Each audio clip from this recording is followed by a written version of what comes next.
This is Valley News Live at noon. We start with an update to a story we've been tracking for 2 weeks on Glasser Images, the Bismarck company that shut its doors suddenly earlier this month. Now, lawyers for the company say wedding couples will now be able to see their photographs online and download all of their photos, even older photographs.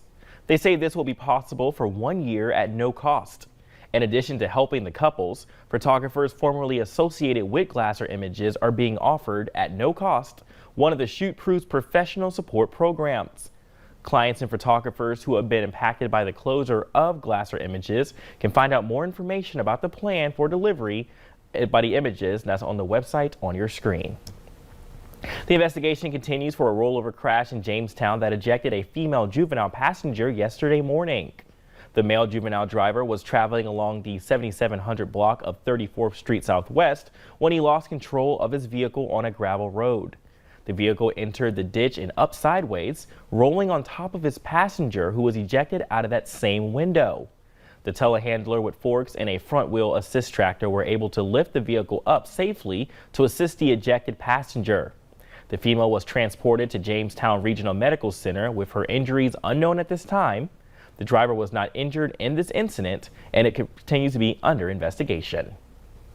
Well, we start off with some pretty thick fog this morning, and it looks like the wind's continuing. It even looks prettier outside. Well, let's check in with meteorologist Lisa Green to see what to expect. Hey, Lisa. Hey, I've been watching that cloud deck here in Fargo-Moorhead, watching for that blue sky, and gradually that is going to continue to make its way eastward, and we'll enjoy more and more sunshine. And you can see it on our visible satellite map here in Cass County, the western part of the county. We've got clear skies, still have some clouds in the eastern part of the county, but that's all moving east, and a lot of places in our western viewing area are enjoying some clear conditions.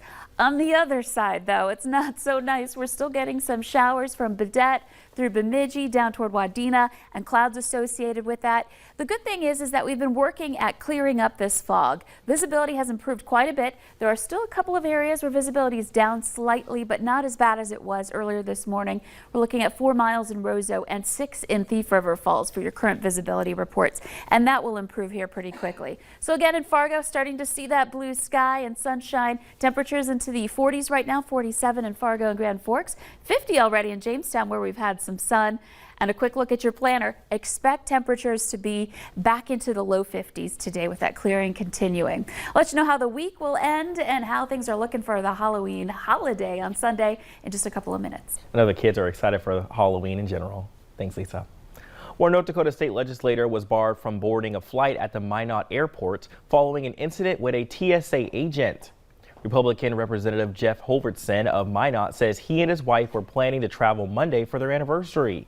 He says a TSA agent who was giving him a pat down put his hand in his front pocket of Holvertson's hoodie, and Holvertson moved the agent's hand back. Now, Holvertson says the agent said in advance he was going to do so, but did not ask permission.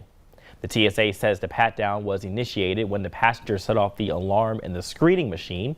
The agency says the passenger objected, but eventually complied with the pat down, but the airline made the decision to deny boarding. Holvertson says he thinks all parties overreacted, including himself. An American Airlines flight was diverted to Denver last night after a flight attendant was assaulted by a passenger. When the flight finally arrived in California, passengers talked about the incident, saying they heard the passenger punched at the flight attendant after an argument over wearing a mask and that she was bleeding heavily. The passenger was duct taped to his seat before being taken into custody in Denver. American Airlines released a statement on the incident saying, "We will not be satisfied until he has been prosecuted to the full extent of the law. This behavior must stop, and aggressive enforcement and prosecution of the law is the best deterrent."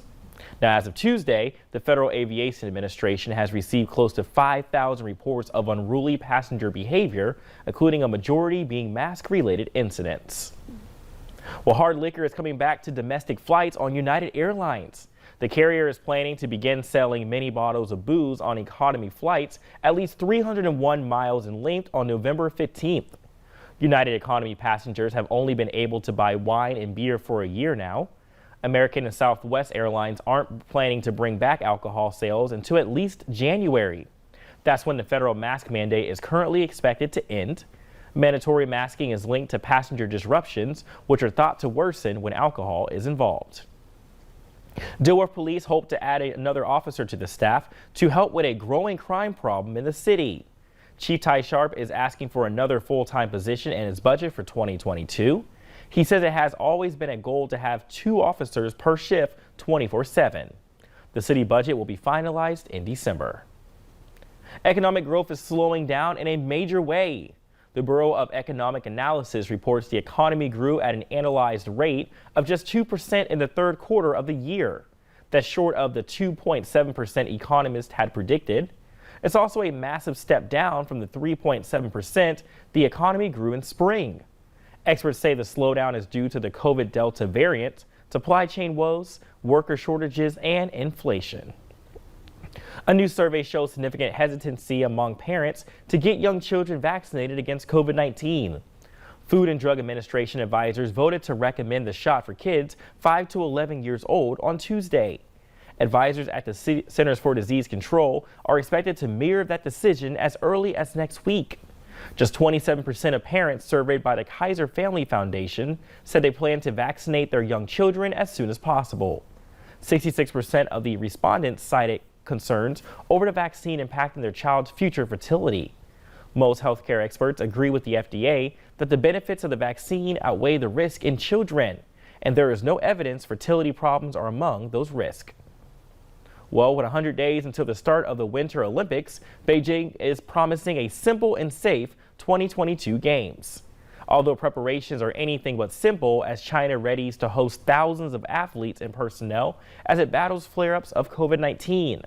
China will implement what it calls a closed-loop system.